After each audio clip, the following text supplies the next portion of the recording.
ध्यान दें बच्चों, इसके पहले आप लोग जो है विलयनों की सांद्रता को निम्न प्रकार जो है व्यक्त किया जाता है। इसमें पहला जो है द्रव्यमान प्रतिशत, यह आप लोग पढ़ चुके हैं। इसके बाद जो है दूसरे नंबर पर है मोल अंश या मोल प्रभाज। कोई पूछ दे मोल अंश या मोल प्रभाज किसे कहते हैं? इसकी परिभाषा होती है किसी विलयन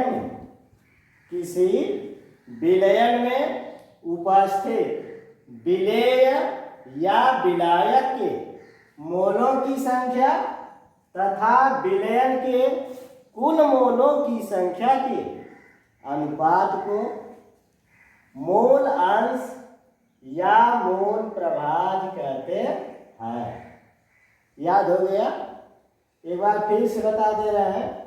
किसी विलयन में उपस्थित विलेय या विलायक के मोलों की संख्या तथा विलयन के कुल मोलों की संख्या के अनुपात को मोल अंश या मोल प्रभाज कहते हैं।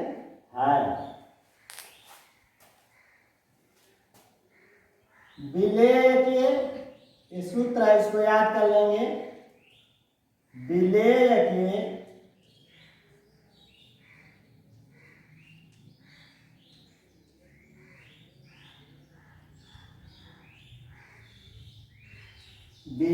के मोलों की संख्या बराबर विलेय के मोलों की संख्या बराबर विलेय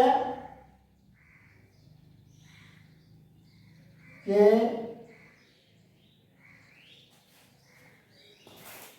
मोलों की संख्या बराबर विलेय का द्रव्यमान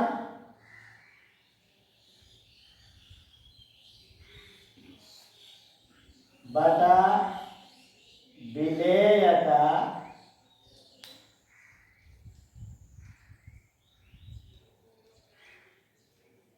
आणविक द्रव्यमान।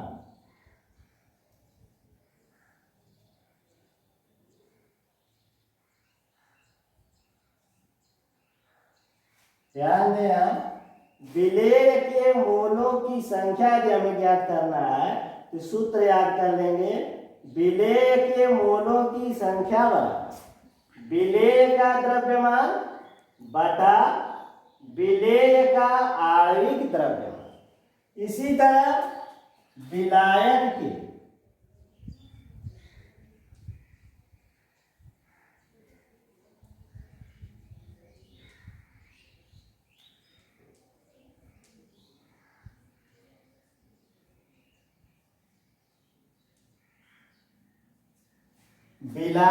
के मोलों की संख्या बराबर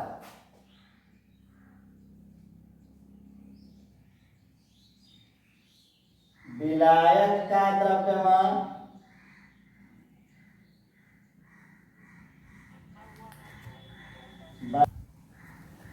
विलायक का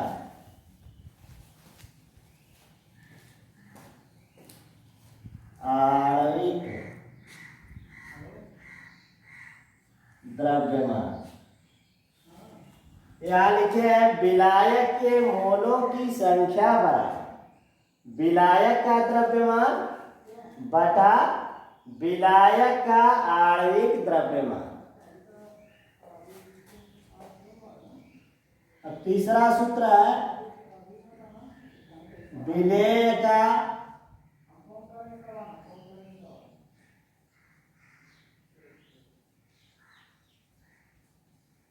मोल अंश बराबर स्मॉल n बटा small n plus capital N। इसी तरह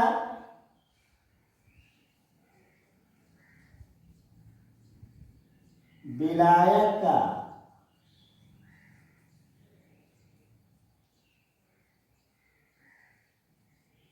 मोल अंश बराबर कैपिटल N बटा small n plus capital N।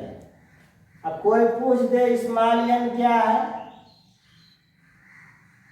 यह विलेय के मोलों की संख्या, विलेय के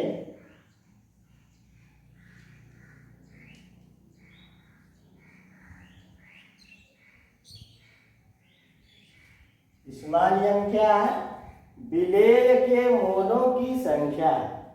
और कैपिटल N क्या है,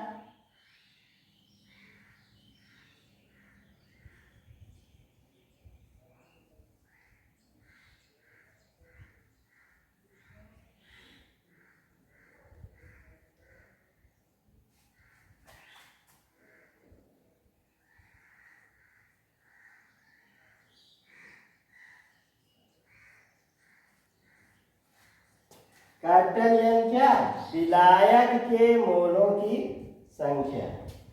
ये सूत्र को याद कर लेंगे। अब अवयव का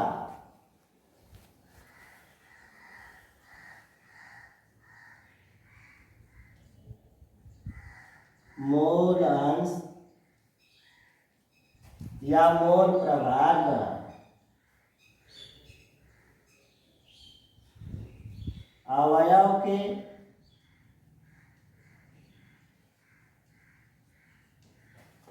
मोलों की संख्या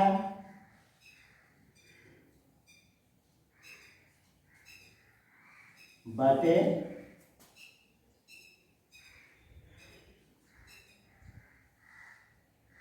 सभी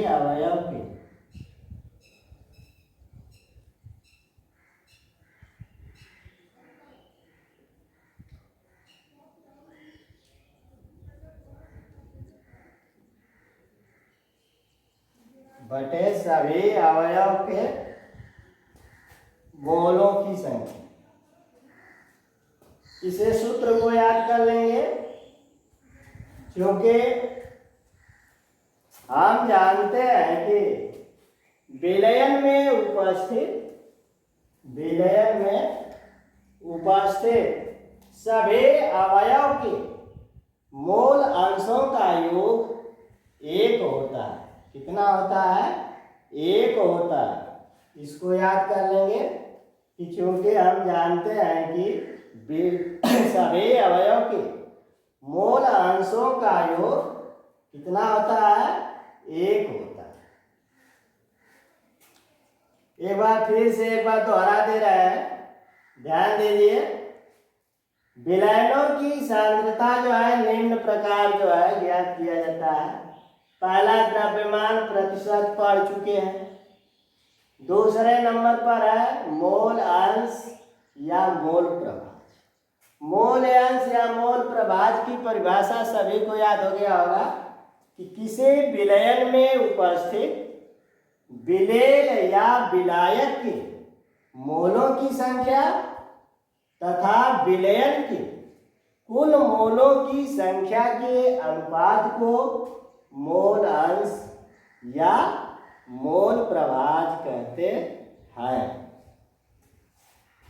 अब विलेय के मोलों की संख्या ज्ञात करना है। इस सूत्र को याद कर लेंगे कि विलेय के मोलों की संख्या बराबर विलेय का द्रव्यमान बटा विलेय का आणविक द्रव्यमान।